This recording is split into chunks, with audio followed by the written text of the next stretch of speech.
Hi, my name is Ignacio Rodriguez. This is my presentation for terms and conditions for the company Priceline as my last project for internet and the law.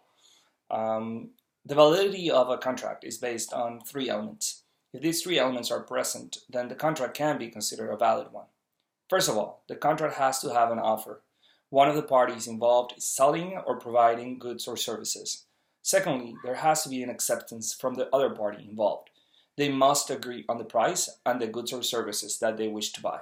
And lastly, there has to be an exchange or consideration, meaning the goods or services are provided and the payment is done. When looking into the terms and condition contracts online, we can identify the elements we described for a contract to be considered legal. It can be argued that the company Priceline is offering a service. They actually say, to obtain discount rates for travel-related purchases such as airline tickets and hotel stays. The first element of the contract, validity, is clearly established. The second element has to do with the acceptance. The visitor provides information and searches for a better deal. Once found, they provide payment, and that can be considered as a formal acceptance of the service Priceline provides. The last element is the exchange, and that is also met the moment the visitor pays and Priceline provides the information needed for travel with their reservation or flight details. If we look at the terms and conditions that Priceline provides in their website, we can easily say that the contract is valid, since at first look meets the elements of a valid contract. But, even though the elements are present, there is one key rule that can make the terms and conditions be invalid, and that is the legality of the contract itself.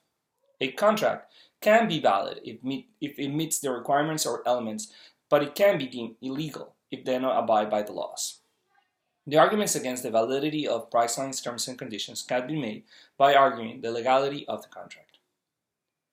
Priceline created a contract to which the users have little say. The terms and conditions are considered to be a contract of adhesion, a standard form contract drafted by only a party, usually a business with stronger bargaining power, and signed by the weaker party, usually a consumer in need of goods or services, who must adhere to the contract and therefore does not have the power to negotiate or modify the terms of the contract. This is according to the Legal Information Institute. The user is placed in a position in which Priceline creates the rules and tips the balance in favor of their company, leaving the visitor to struggle in case of any issues that might arise. Within the contract, we could argue that the clauses created are not legal, since the courts have in the last few years taken the position of voiding certain provisions when analyzing the unfairness of the terms. One example that can be considered when looking at the clauses and that can be considered unfair and that tips the balance of power in favor of Priceline is the modification of the terms. They actually say in their terms and conditions, Priceline.com reserves the right and its sole discretion to modify, suspend, or terminate this site on or portion thereof, including any service or product available through the site and or your profile, account password, or use of the site, or any portion thereof, at any time and for any reason. For argument's sake, we could say the user is okay with the terms he read, although research shows that only 7% of the internet users do read the terms and conditions. And let's say that the user has agreed to them. Then Priceline decides to change the terms without notice, and with those changes, causes the user to be defenseless against Priceline, since they now state that they cannot be sued for fraudulent charges. The courts could go ahead and void that clause, since it does not establish fairness within the agreement. With this example in mind, we can take a look at what Eric Goldman says. Stop putting clauses into your contracts that say you can amend the contract at any time in your sole discretion by posting the revised terms to the website. This language has a significant risk of killing the entire contract, which would strip away a lot of the very important provisions that should be or needed in a contract. The terms and conditions can be a valid contract, but it can also be tainted with clauses that fall out of the norm of legality. Once we understand that, we can start looking into each issue that plagues the terms and conditions created by Priceline. Just because they create a contract and place it on the web page does not mean the users will have knowledge of the legal aspects of using their site. A contract of adhesion implies that one of the parties must accept the terms set by the other one. These types of contracts are seen in software agreements, downloads, and like in this case, services provided. In most of the cases, there is an option for users to agree to those terms. In the case of Priceline, that is not done so on the contract, so it's really not binding to the users of the site. If we simplify the question, the courts have spoken in some cases, like the case of Schnabel. The courts determined that when terms of conditions are used and not clearly seen by the visitors, they cannot be enforced. They stated, the Schnabel case makes clear that website terms of use that are available solely via a link in a small font at the bottom of the homepage without any notice to users or reasonable manifestation of assent are unlikely to be enforceable.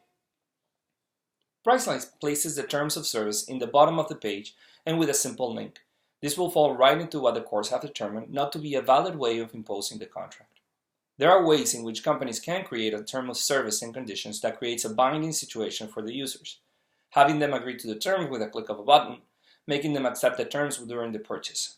They also need to be placed conspicuously, so that users can get to them easily, and there has to be an option for them to decline such terms.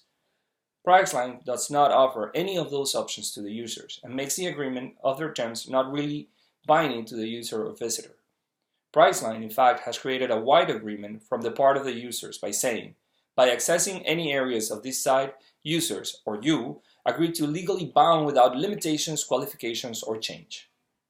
The users should have an option not to be bound to these agreements if they are harmful to them in any way. Seems like Priceline is looking to impose their agreement as a browse wrap, which means they consider the user to be bound to the terms because of their browsing or use of the site in general. It is considered a passive acceptance of the terms instead of an active one, which is called a click wrap. Courts have not favored browse wraps, and in fact they say the use of browse wraps agreements is unfair to users who generally are surprised by these contracts that were never brought to their attention. Accordingly, courts increasingly judge it to be unfair to hold website users accountable for terms and conditions of which a reasonable internet user would not be aware just by using the site. For Priceline to be able to enforce their terms on users, they need to adjust how they are presented and add the option to accept or decline them. The moment they create a more efficient way to communicate those terms, the chances of them being binding to users will increase tenfold. But until that is done, the users can probably be able to move ahead and initiate any lawsuit against the company. Priceline has made it very clear within their terms and conditions that the rules are for what the terms and conditions are for bringing up a case against them. Arbitration, jurisdiction, and small claim courts have been clearly noted, and nothing else is allowed. They even force upon the user the agreement not to sue them without giving them enough time to solve the issue. There is a procedure in place on the terms that can be followed, if the users had agreed to them. If we reference back to the ideas about the legality or the binding aspects of this contract, we can conclude that Priceline has not met the necessary requirements to make this a contract that can be executed against the user. Therefore, the user can proceed with a lawsuit against the company in their own terms. The tricky part, though, would be to get the courts to agree that the browse wrap created by Priceline is not a valid one. There is no place for passive acceptance, and therefore the user has kept their rights to go against the company. The courts have established a place for users to sue companies, even when the terms and conditions establish the rules and reasons behind any action brought to them. In the case brought against Zappos.com, the courts determined that unless there is an agreement and acceptance from the user, the company would not be able to unilaterally take away the rights to bring forth a case against them. The sentence applies directly to Priceline, and if they do run into issues, the visitors of the site can easily go against them. The Zappos sentence determined that the arbitration provisions found in the Zappos.com terms of use perfectly binds all users of the website by virtue of their browsing. However, the advent of the internet has not changed the basic requirements of a contract, and there is no agreement when there is no acceptance, no meeting of the minds, and no manifestation of assent. A party cannot assent to terms of which it has no knowledge or constructive notice, and a highly inconspicuous hyperlink buried among a sea of links does not provide such notice. Because plaintiffs did not assent to the terms, no contract exists, and they cannot be compelled to arbitrate. The need for terms and conditions is clear, and most users understand that they wish to benefit from a service or product, they will probably have to accept the conditions and terms set by the company. That is what a contract of adhesion is. Thousands of people are okay with agreeing with them, and they don't even read through them. Priceline has set rules in a way that they can be challenged by users and place the company in a difficult situation. If they wish to enforce their agreements, they will need to make adjustments. Priceline is looking to protect their interests by creating terms and conditions contracts. If they wish to be protected by them, they need to adjust the way they are providing the acceptance. Including a button that provides a click-wrap agreement will enforce the contract on users and visitors. Bringing the link to a visible area or making users agree to the terms before the payment is made causes the agreement to be active and not passive, which will hold better in any case brought against the company. Any reviews or updates need to be effectively communicated to the users via email or notifications, and those changes need to be accepted by them. As we discussed, having a clause that says that they can change it whenever they want causes issues with the legality of the contract. They need to include that provision within their terms and let people know that they will in fact inform the users of said changes, and they will need to agree to continue working together. It is also needed to change and give the users an option not to agree to the terms and conditions, since the agreement or acceptance cannot be imposed or enforced on users. Priceline can get away with the current terms and conditions if and only if they make the second element of any contract more effective: acceptance.